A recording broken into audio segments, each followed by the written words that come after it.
Adam Levine versus Sumner Stroh. Narc Alert, Part 2. Hello, I'm H.G. Tudor. As part of you helping understand narcissism, what I regularly do is take famous or infamous people and put them under the Tudorscope, analysing their behaviours. I regularly make it clear that in order to determine whether somebody is a narcissist or not, and by my classification that might mean that they're narcissistic, a normal, or an empath, we have to look at a range of behaviour over a sustained period of time from a variety of different sources, utilising public and private information for the purposes of making that assessment, scrutinising the behaviours to determine whether the individual acts with a sense of entitlement. Do they exhibit emotional empathy, or is it cognitive empathy? Do we see that they proceed with an absence of accountability? What about haughty behaviours, grandiosity, magical thinking? Do we see manipulative behaviours, and if so, which types? What's the position with regard to boundary recognition? And do we witness various aspects of the narcissistic dynamic? It's important to understand that everybody has narcissistic traits, and most people have empathic traits. Narcissists don't. We fake them. It's also important to explain that anybody could engage in triangulation, but the driver for that behaviour will differ between a narcissist that's doing it as a manipulation for the pursuit of the prime aims and somebody else that will be doing it for alternative reasons which are not associated with the prime aims.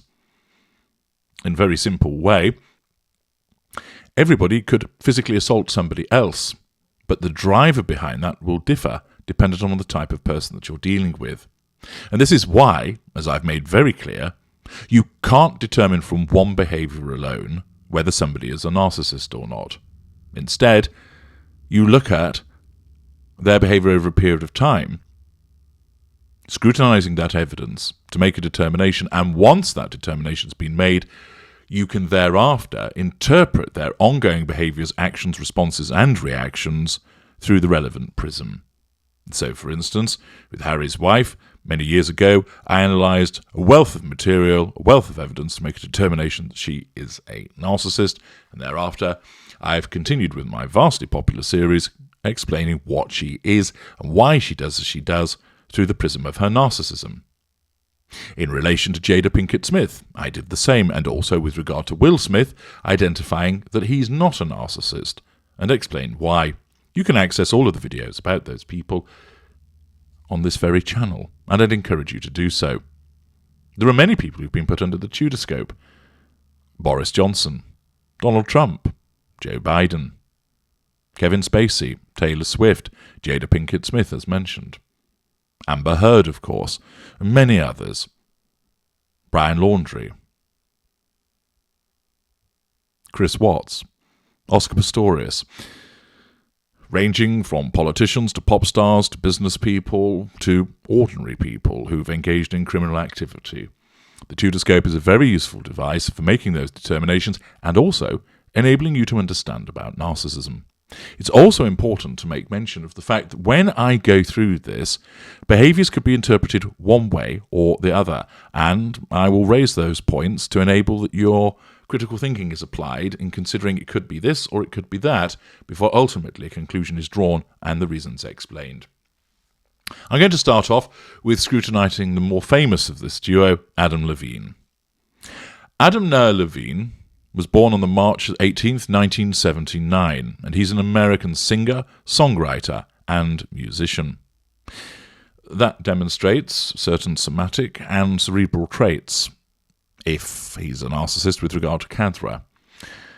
The fact also that he is somebody that is famous and appears in a well-known band, Maroon 5, demonstrates that he has the narcissistic traits of showmanship, showcasing, and engages in potentially grandiose behaviours. Invariably performers do, and most performers will have certain strong narcissistic traits. Doesn't necessarily mean, of course, though, that that makes them a narcissist. He's best known as the lead vocalist and rhythm guitarist of the pop rock band Maroon 5. Levine began his musical career in 1994 with the band Cara's Flowers, of which he was the lead vocalist and lead guitarist. After the commercial failure of their only album, The Fourth World, the group was reformed in 2001 as Maroon 5, with James Valentine replacing Levine as lead guitarist.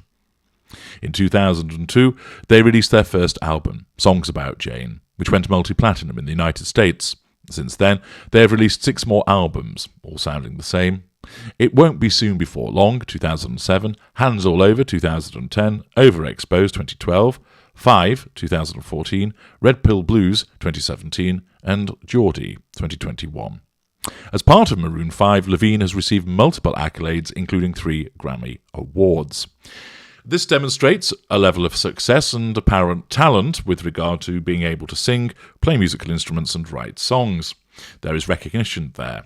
As you know, being part of a band would appeal to a narcissist.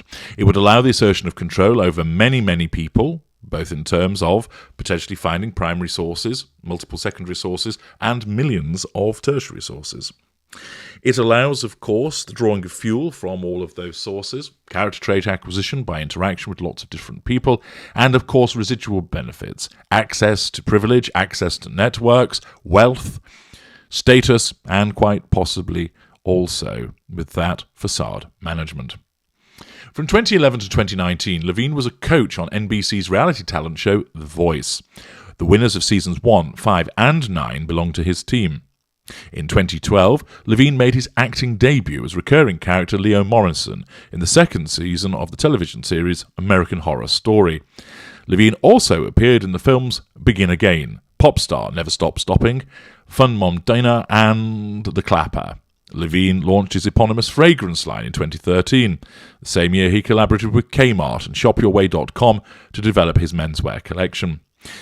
He also owns a record label, 222 Records, and a production company, 222 Productions, which produced television shows Sugar and Songland. In 2013, The Hollywood Reporter reported that sources familiar with his many business dealings estimated Levine would earn more than $35 million that year. Clearly a very successful individual. He was born in Los Angeles to Frederick Levine, the founder of retail chain M. Frederick, and Patsy, née Noah Levine, an admissions counselor. They divorced when he was 7. This potentially could have created a lack of control environment at the appropriate age for the formation of a narcissist.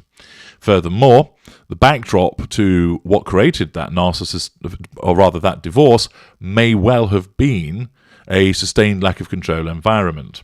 At this juncture, speculation, but the fact is, divorce is a factor which in itself is a lack of control environment, and unless the parents shielded him from their arguments and fallouts and whatever it was that caused him to be divorced, it may well be that he grew up in a lack of control environment with parents arguing or learning that, for instance, his father was cheating and so on and so forth. And therefore, that raises a possibility of one or more of the parents possibly being a narcissist, and therefore the genetic predisposition being passed down, and a lack of control environment. But at this juncture, it's only a possibility.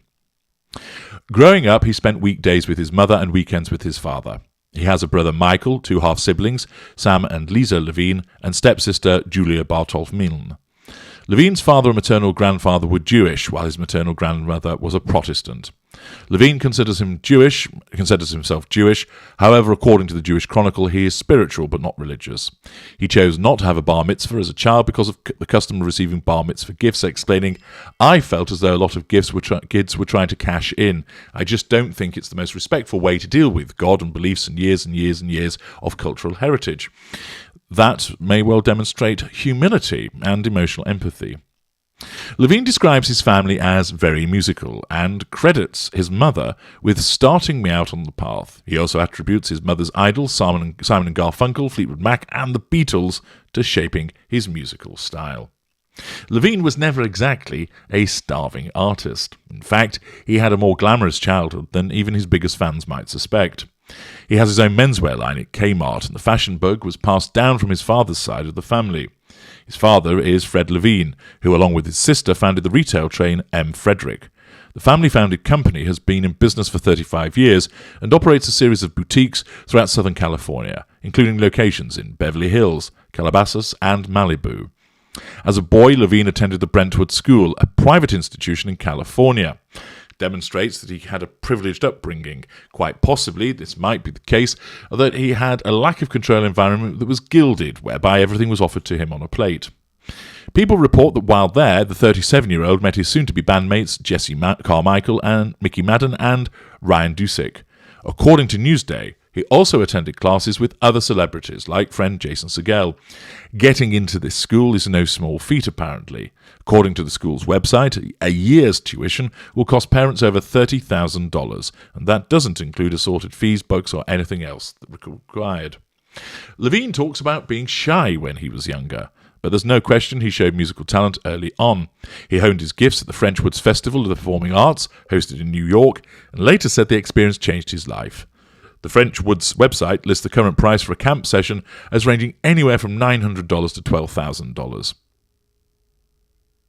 Accordingly, he shaped his craft there, and he can play multiple instruments as well as sing. In February 1994, Levine, along with friends Jesse Carmichael, Mickey Madden, and Ryan Dusick, formed garage band Cara's Flowers. In 1995, the group played their first gig at the Whiskey A Go-Go, a nightclub in West Hollywood, California, with Levine performing vocals and guitar. The band was discovered while they were performing in Malibu by independent producer Tommy Allen, who, along with his partner John DeNicola, had them record an 11-track album. Despite high expectations, their album had little success, selling about 5,000 copies, and disappointed with the results of the album, the band broke up. After the breakup, Levine, along with Carmichael, left Los Angeles to pursue higher studies at Five Towns College in New York. On MTV News in 2002, he said, "That's when I started waking up to the whole hip-hop R&B thing. We had friends named Chaos and Shit. It was not Brentwood High. They dropped out after a semester. That shows possibly a lack of accountability for seeing through the course, and reunited with Madden and Dusick to form a band once more." Levine explained the need for a makeover for the band. "We were just so sick of being a typical rock and roll band. I felt like I needed to look elsewhere for vocal inspiration." It's evident that he's the band's spokesman, which shows, potentially, innate charisma, but also the possibility that he has to be the one that calls the shots. Or, just simply, the others are quite content with him being the one that leads the way. The band put together a demo that was rejected by several labels before it caught the attention of Octone Records executives James Diener, Ben Berkman, and David Boxenbaum. Following Berkman's advice, the band added a fifth member, James Valentine, and was renamed Maroon 5. In an interview with Hit Quarters, Berkman explained that Levine seemed to be a very shy, shoegazing type. A fifth member could play the guitar to free up the singer Levine so he could be the star I perceived him to be. This shy shoegazing type, is this indicative of his personality? And therefore he's not a particularly bombastic individual? Of course, one doesn't need to be bombastic to be a narcissist. One can be passive-aggressive and have those covert behaviours. But this is rather unusual for the frontman of a band to operate as a shy shoegazing type. Perhaps this is what his natural persona is, and he morphs into somebody else on stage, which would militate against suggesting that he's a narcissist. Around this time, Levine had been working as a writer's assistant on the CBS television show Judging Amy. The program's producer, Barbara Hall, was his family friend. While on the show, he would spend time writing songs about his ex-girlfriend. Is this simply an individual using those experiences, or might this be character trait acquisition and a form of assertion of control over that ex-girlfriend? These songs were put into Maroon 5's debut album, Songs About Jane, which was released in June 2002. The album slowly gained airplay and eventually became a sleeper hit, selling an estimated 10 million copies and becoming the 10th best-selling album of 2004, 2 years after its release. In 2005, Maroon 5 won their first Grammy Award for Best New Artist. Next year, they won the Grammy Award for Best Pop Performance by a Duo or Group with Vocals for the second Songs About Jane single, This Love. By 2006, the band began recording again, and in May 2007, Maroon 5's second album, It Won't Be Soon Before Long, was released. Levine described the album as a vast improvement, explaining, "I think this record is a little more self-confident and powerful lyrically."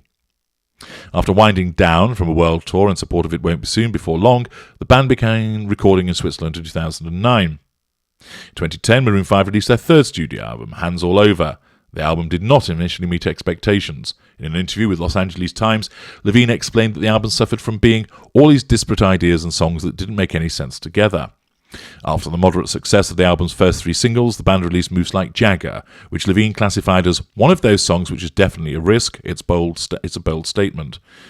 The single became a worldwide success. It was the 9th best digital single of 2011, with sales of 8.5 million copies, and, as of 2012, the 8th best singing digital single of all time. Levine later credited the song with totally reviving the band. Since Moves Like Jagger was the first time Maroon 5 had collaborated with an outside writer, the band decided to attempt it again on the next album, entitled Overexposed. The album and its lead single, Payphone, gave Maroon 5 their 2nd Grammy Award for Best Pop Vocal Album and Best Pop Duo Group Performance nominations. In support of Overexposed, the band conducted the Overexposed Tour from 2012 to 2013, and also headlined the 2013 Honda Civic Tour, which included the voice contestant Tony Luca. 2014, Maroon 5 released their collaboration with Ryan Tedder, Max Martin and others to release their 5th studio album, 5. Levine acknowledged that they followed the same songwriting process that they tried with Overexposed, saying, "We developed a really nice system on the last record. We found songs we were passionate about, developed them and put our stamp on them. This time we kept it going, but looked for different types of songs." 5 singles were released from it. In support of the album, the band undertook the Maroon 5 tour, which kicked off with a show in Dallas in February 2015. A potted history of his involvement in a band, and of course a successful one. Now, not all successful bands are ones which involve narcissists, but it does provide an environment that would be attractive to a narcissist. And it shows, with regard to his early behaviours, there's the possibility of a familial narcissist, and that there may well have been a lack of control environment, occasioned by divorce, the circumstances leading to that divorce, or also potentially as a consequence of a privileged upbringing. Material there which could support that he's a narcissist, but nothing that is definitive so far. We'll now examine some of the behaviours in the past that Levine has exhibited to utilise that evidence in making a further determination. Join me in part 3.